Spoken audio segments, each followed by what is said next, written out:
ধৈর্য নাই আজকে বর যা বলবে সেটাই মানতে হবে, তাই কেন বর আজকে হিরো। বিয়েটাকে পুড়িয়ে দেন। হ্যাঁ পড়ি পুড়িয়ে দেন। দুটো সাক্ষী। হ্যাঁ, বিয়ে পড়াইতে গেলে একটা ঘরে আমার একটা মা থাকে গো, ছোট ছোট মেয়েরা আগে বিয়ে হতো।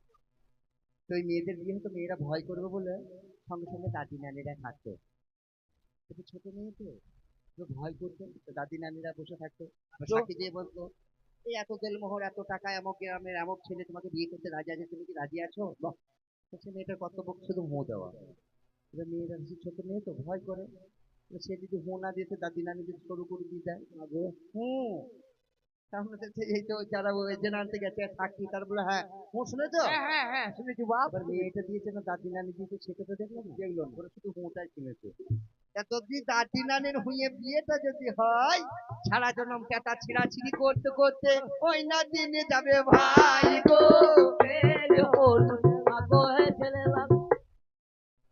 আর এই যে আমাদের এই যে একটা বিশ্বাস, অন্ধবিশ্বাস, ওই কাপড় আড়াল দিয়ে বিয়ে, কেউ নিজের চোখে দেখেছেন? আমরা বুক বাজাই করে কেউ বলতে পারবো যে আমার বিবি মুখ দিয়েছি? বাবারে বাবা, হ্যাঁ। আর কলমা দেখেছেন? ওই মেয়েদেরকে কলমা পড়ায়, কিন্তু একটা বেটা ছেলেকে কত কলমা পড়াইবে। এমনকি আমাদের মুসলমান শাস্ত্রে এমন নিয়ম, প্রথমে জামাইকে উঠে মৌলভী সাহেব শিখে দেয় দিয়ে একবার নেমন্তন্ন করতে হচ্ছে সালামু আলাইকুম বলে। মানে আমাদের গ্রামে আমাকে একবার যখন প্রথম বলতে বলেছে আসসালামু আলাইকুম, আমি মুখে ভিড় জড়িয়ে দিতে বাবার করে তো বলি না পাশের লোক বলছে সব খরচ লোকে সব ভুলে যাবে তার। সালামু আলাইকুম। মায়ের আমার কথার ভেতরে কথা আছে, আর দুধের ভেতরে ননি আছে। আসসালামু আলাইকুম মানে কি গো?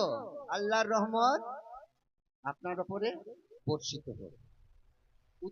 উত্তরে আর একজন আপনি যাকে দেবেন সালাম আলাইকুম, সে উত্তর কি করবে? ওয়ালাইকুম সালাম ওয়া রাহমাতুল্লাহি ওয়া বারাকাতুহু।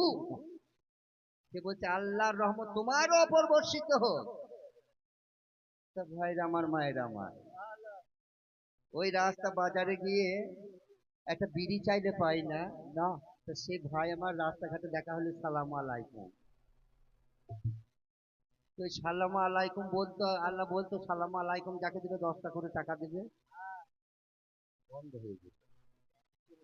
তুমি একটা বিড়ি দিয়ে তুমি আমার ভালো করতে পারো না, তোমার কি এমন অন্তরে ব্যথা জাগলো যে আল্লাহর রহমত তুমি দরদর করে আমাকে চেয়ে দিয়েছো আর আল্লাহ আমাকে রহমত দিয়ে দেবে? তুমি আল্লাহর কি এমন কর্ম করেছো? একটা বিড়ি চাইলাম তুমি দিতে পারলে না।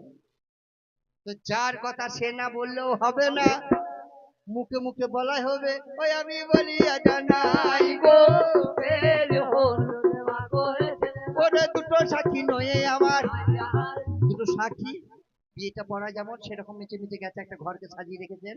ঘুরে এসে সাক্ষী গণে বলছে ও জব্বার ভাই, তোমার সাথে আমার বোনের বিয়েটা হবে না গো ভাই গো। ভাই বিয়েটা হবে না জব্বার ভাই, তোমার একটা বউ আছে? বাস। হ্যাঁ ভালো বলি রে। ওই বরযাত্রী না, বরযাত্রী। ওই শালুরা ছাড়া একদিন শুনে আমার কেউ করে নাই। না ভালো করলি রে ভাই যা। হ্যাঁ বউ আছে ভাই। বউ আছে, হ্যাঁ গো।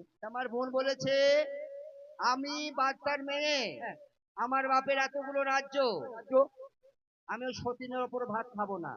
তা ঠিক। তাহলে আর সভা ভেঙে দাও। না না না এই যাও উঠো উঠো সব যাও। সত্যি আমার হাত ঠিক লাগিনি। না আমি সামনে দিয়ে শ্বশুর বাড়ি গেলাম, গেলে বড় সম্বন্ধীকে বড় সম্বন্ধে কত ডেকে আদরকে বললাম বড় ভাই যান, আমার দাদা খুব শখ। বলি কি ভাই, বলে একটা চাউলি দাও। বলে ভেঁড়া বব্বর ওই আলু উড়ালি মুখ করবি। তোমার তো সম্বন্ধে এত অপমান এত করে। বড় আমাকে সম্মান করলো। তাই তা তার বোনকে আমি ডিভোর্স দিতে পারবে? হ্যাঁ এই প্যাট মারওয়ান প্যাট। কই দাও কত দাও? এই যে একটা ফোনটা শিখি নাই, লেখা ফোনটা করি নাই। কি দিতে পারবে? হ্যাঁ প্যাট। ওই যে ওই প্যাডটা নাও কালকে নাও। প্যাট ভালো রে, পটাম। তাহলে ছাড় হয়ে হ্যাঁ গেল, ছাড় হয়ে গেল। এবার বিয়ে হবে। হ্যাঁ বিয়ে হচ্ছে হবে। সাথী দুজন ফিরেও গো যাই, ওরে কিছুক্ষণ টাইম নষ্ট করে ফিরে এসে বলে ভাই গো তেলে মাগো হে তেলে লাল। ও জব্বার ভাই, ভাই আবার হবে না? আমার বোন বলছে হ্যাঁ যে কথা বলা আমাদের দরকার ছিল ছিল সেটা আমার বোন বলছে। কি বললো ভাই? বলছে তোমার মতো বব্বর, আমি তোমার মতো মূর্খ, মূর্খ? তোমার মতো মাথা মোটা হ্যাঁ, আমার বোন বিয়ে করতে চাইছে না। কেন? কেন বলছে জানো? বলো। যে আজকে